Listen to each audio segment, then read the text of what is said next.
আল্লাহর দরবারে সিজদা দিয়া নফল নামাজ আদায় করে যদি আল্লাহর দরবারে দুটি হাত তুলে আল্লাহর কাছে ক্ষমা চাইতে পারি, আপনারাই বলেন জীবনের মায়া ত্যাগ করে যেই আল্লাহকে আমি সিজদা দিয়েছি, কানটা ধরেছি, হাতটা বেঁধেছি, আল্লাহর দরবারে মাথা নত করেছি, আল্লাহর দরবারে আল্লাহর পবিত্র কদমে সিজদা দিয়ে যখন দু চোখের পানি ছেড়ে দিয়ে একজন মানুষ জিন্দেগির ভুলকে ক্ষমা চায়, আল্লাহ পাক রব্বুল আলামিন বলেন ওয়ালা ইয়াগফিরুদ যুনুবা জামিআ, তার জিন্দেগির গুনাহটাকে আমি একত্রিত করে আমি কি করে তোমরা জানোনি?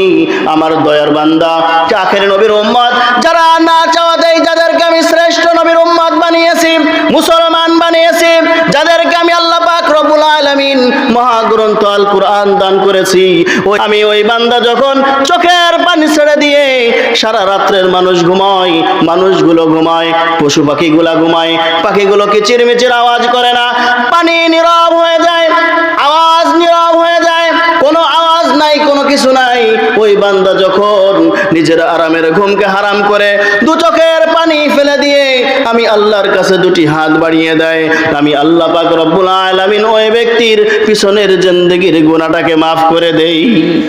কিরা মাফ করে? আল্লাহ। এই আল্লাহর কাছে যদি আমি আপনি চাই, আমাদের লস আছে? একজন মানুষের কাছে চাইতে গেলে কত অজুহাত ধরা লাগে। একজন চেয়ারম্যানের কাছে যাইতে হলে আগে মেম্বারকে খাতের করা লাগে, এমপির কাছে যাইতে হলে চেয়ারম্যানকে খাতের করতে হয়, মেম্বারকে খাতের করতে হয়, ভাই চেয়ারম্যানকে খাতের করার পর এরপরে মালিশ করতে করতে উপরে যাওয়া লাগে। আল্লাহ বলে তোদেরকে আমি সৃষ্টি করেছি বান্দা, আমার কাছে আসতে কোনো মাধ্যম লাগবে না।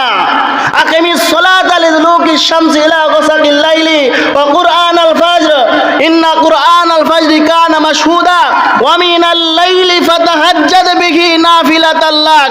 যখনই তুই রাতে ফজরের আগে উঠে যখন দু চোখের পানি ছেড়ে দিয়ে আমি আল্লাহর দরবারে তুই সিজদা দিয়ে আমি আল্লাহর কাছে ভুলকে সংশোধনের জন্য ক্ষমা চাবি, আমি আল্লাহ তোর পিছনের গুনাহকে আমি আল্লাহ মাফ করে দেব। মানুষের কাছে আমার যাওয়া লাগছে? কারোর ধর্ণা ধরা লাগছে?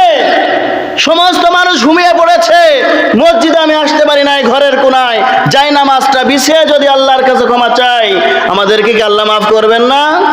অবশ্যই মাফ করবেন।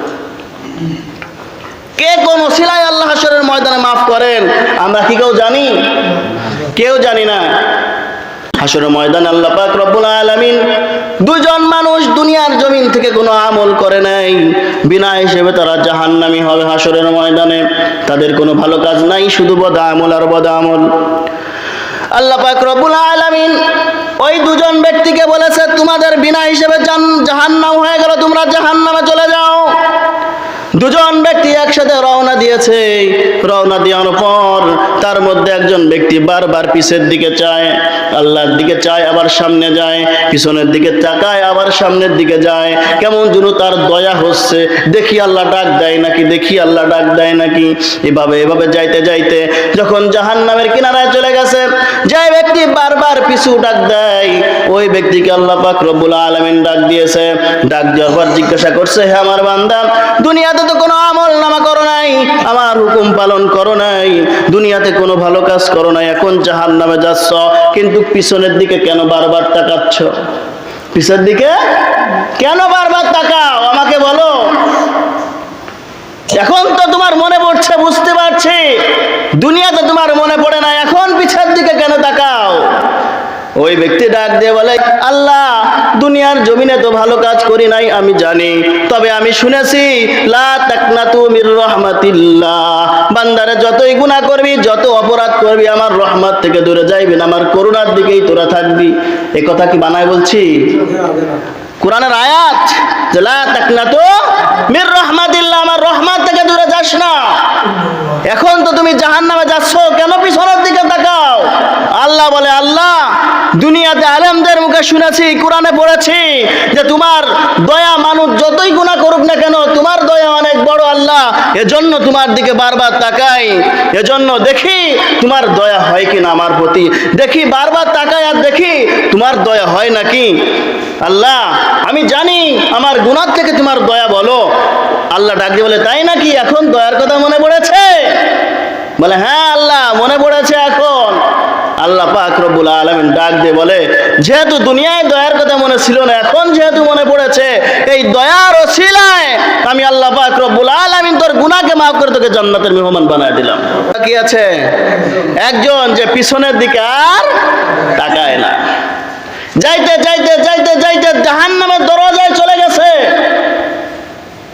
জাহান্নামের মধ্যে ঢুকবে ঢুকবে ভাব, পা আগাইছে, এর মধ্যে আল্লাহ পাক রব্বুল আলামিন ডাকবে, এই বান্দা, এ তো ঘন ঘন পিছের দিকে তাকাইলো, দয়ার দিকে মায়ের দিকে তাকাইলো, একে তো মাফ করে দিলাম, তুই কেন তাকালি না? তুইও তো সাথী, তুই কেন তাকাইলি না?